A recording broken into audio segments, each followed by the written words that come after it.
విక్రమ్ గారు ఆ విల్లాల డీటెయిల్స్ మీరు నెట్లో ఎందుకు ఇచ్చారు? దానివల్లే కదా ఈ తలనొప్పి.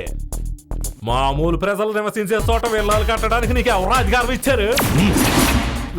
నా మాట కాదు, కలెక్టర్ లాంటి అడుగుతుంటే మరి ఏటి సమాధానం చెప్పగలరా దేవుడు? ఇందాకట చెప్పినట్టుగా ఆ కలెక్టర్ గాని ముఖ్యమంత్రికి రాసి చంపినాడంటే నా గతేంది? బావగారి పదవికే కాదు నా ఉద్యోగానికి ఎసరొచ్చేలాగా ఉంది. ఆ ప్రాంతానికి ఇక తాగునీరు సప్లై అవడం ఎట్టి పరిస్థితుల్లోనూ కుదరదు. తాగునీరు ఇవ్వకుండా వాళ్ళని ఖాళీ చేయించాలనుకున్న ప్లాన్ ఆపకపోతే ఆ జనం చంపేసేలాగా ఉన్నారు. దీనికంతా కారణం అతనే, ఓ కలెక్టర్. వెంటనే ఏదో ఒక నిర్ణయం తీసుకోకపోతే సమస్యలు పెద్దవవుతాయి. వాడు విసురుతున్న వల నా కోసమే. శంషాబాద్ ఏరియాలో ఆ స్థలాన్ని నేను కబ్జా చేస్తున్నానని తెలుసుకొని వాడి ప్రయత్నాలను ఇంకా ముమ్మరం చేస్తాడు.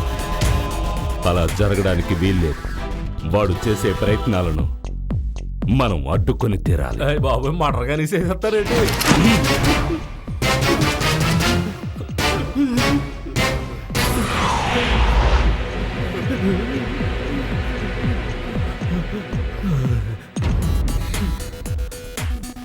ఇలాంటి తుపాకీ ఒకటి చేతికిచ్చి వాణ్ణి చంపమని ఏ ఆకురౌడీ గాడినైనా పంపొచ్చు.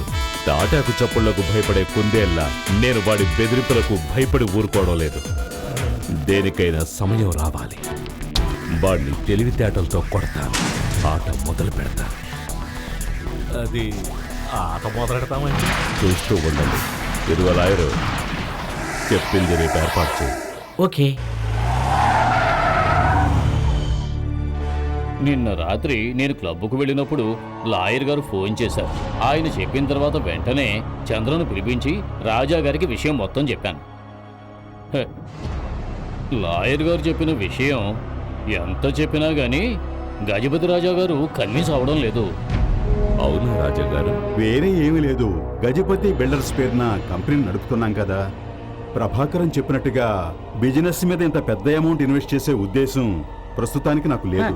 ఇది ఏనుక్కి తన బలమేమిటో తనకు తెలియదన్న సామెతలాగా ఉంది కదా. అవును, గజపతి బిల్డర్స్ ప్రస్తుతం చేస్తున్న పెద్ద పెద్ద కన్స్ట్రక్షన్స్ అన్నీ ఈ నెలలోపై పూర్తయిపోతున్నాయి కదా.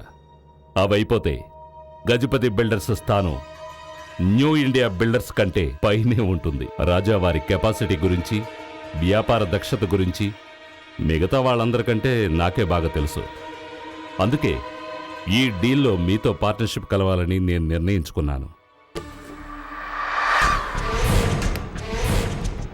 ఇక్కడ ఫ్లాట్లు వేస్తే జనం ఎగరేసుకుపోతారు, దాంట్లో ఏ సందేహం లేదు. ఈ స్థలాన్ని చూడండి రాజా గారు, మనిద్దరం కలిసామంటే దీన్ని చాలా తక్కువ ధరకే కొనేయచ్చు. ఇది పంట పొలం కదా. అవును, కానీ ఉపయోగంలో లేదు. అసలు మన రాష్ట్రంలో వ్యవసాయం ఎక్కడుంది?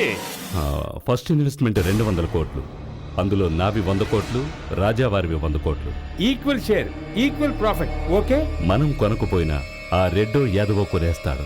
ఆ తర్వాత బిల్డర్స్ అని చెప్పుకుంటూ మనం ఈ వ్యాపారంలో ఉండడం బెస్ట్. మీరు చెప్పేది బాగానే ఉంది విక్రమ్, కానీ ఈక్వల్ షేర్ 100 కోట్లు అది ఏ విధంగా?